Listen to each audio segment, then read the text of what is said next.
Chapter 7. The compensations of calamity are made apparent to the understanding also, after long intervals of time. A fever, a mutilation, a cruel disappointment, a loss of wealth, a loss of friends. Seems the moment unpaid loss and unplayable. But the sure years reveal the deep remedial force that underlies all the facts. Ralph Waldo Emerson. As Satan turned to leave their presence, his appearance transformed into a gigantic demon with a wild, predator-like face, fierce eyes, incredibly powerfully built body, and expansive black wings that draped behind him like the robe of an emperor. His raven-black hair hung in shiny ringlets to his shoulders. On each wrist he wore a gold armlet studded with sparkling black diamonds. His index finger displayed the death ring, a stellar-cut precious stone gem offset by the subtly doom-laden symbols of mortality. Wearing the ring on this finger represented his desire to have power and show off his strong ego.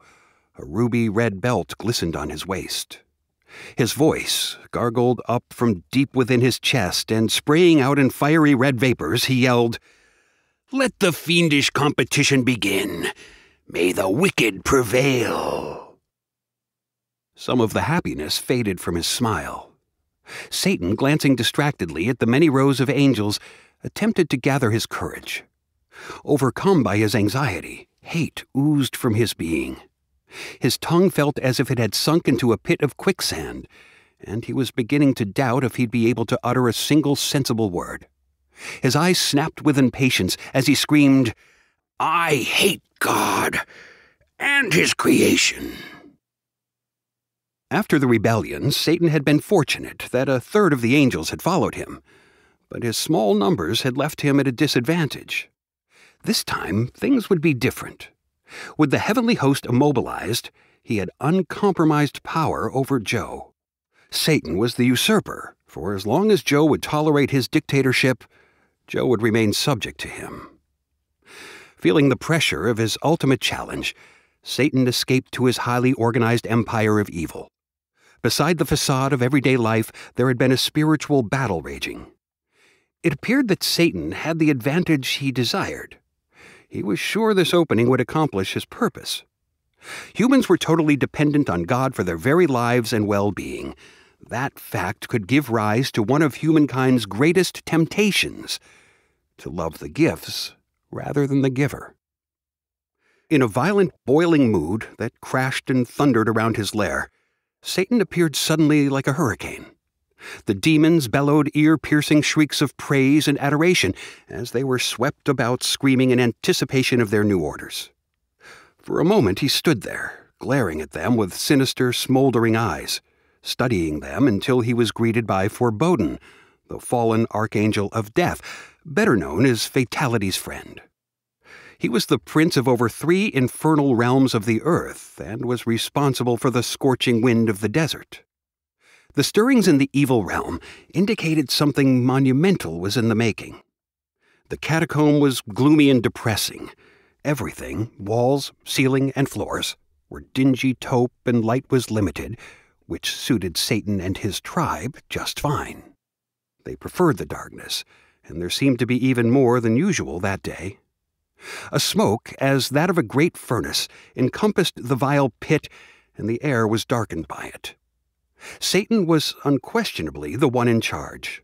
He maintained an imposing stance, his fists clenched and ready to strike. Many demons coveted his rank, and he knew it. He trusted no one and suspected everyone. His first conference was with a small huddle of other power players going over the strategies for Joe's destruction. Many others had arrived before smug floated into the cauldron of percolating evil.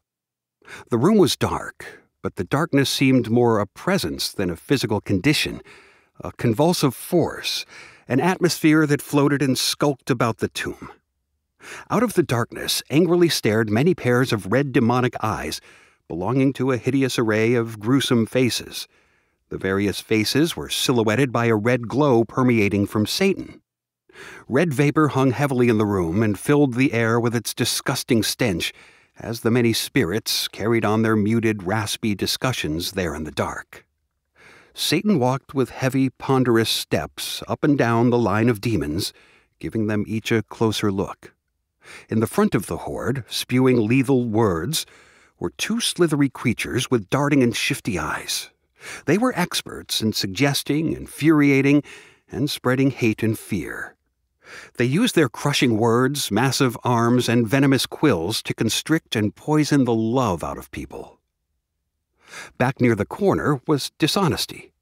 He was pompous, the haughtiest demon of them all. He boasted of his supposedly superior knowledge of how to control man's soulish minds. His appearance was far less frightening than most demons. He almost looked human. His weapon, he bragged, was always a convincing, believable argument in which he cleverly had woven hidden lies. Many others were there. Envy, a suspicious and difficult demon to work with. Mayhem, his talons still dripping with slime. And Strife, his fists sharpened into spike-like protrusions, and his hide was gelatinous and rubbery. Smug was excited enough to violate Satan's idea of protocol and shoved his way to the front. Satan glared at him, surprised by the rude interruption. "My prince," Smug pleaded, "I must have a word with you." Satan's eyes narrowed. Who was this little imp to interrupt him in the middle of a conference, to violate decorum in front of others? "What do you want?" he growled. "I must speak with you." "Dare you speak to me without first being addressed?" "It is vitally important. I have been with Joe's family for over 20 years. I know the one way to stop Joe's faith. Over the years, we have been planting seeds of concern. Joe has seen things that have happened to his church friends. He is beginning to have a lack of trust in God's word. Negative events have piled up over the past years, things we designed to erode away Joe's hope and zeal. Joe just recently began to have sleepless nights dreaming about his children. Now that God's protection is distant, we have power over Joe. It will be an easy task to get him to go from legitimate concerns to paralyzing fear. Joe will be terrified of failing. Fear, or as I prefer to call it, false evidence appearing real, is the mighty force that will lead to his destruction." Satan, who lacked any spiritual discernment, suddenly realized the dangerous parapet that Joe was on. He immediately became a violent volcano, spewing forth horrible curses and strife that would lead to the destruction of Joe's family. Sinister laughter echoed off the walls surrounding him, coming from everywhere at the same time. The taste of defeat was in the atmosphere.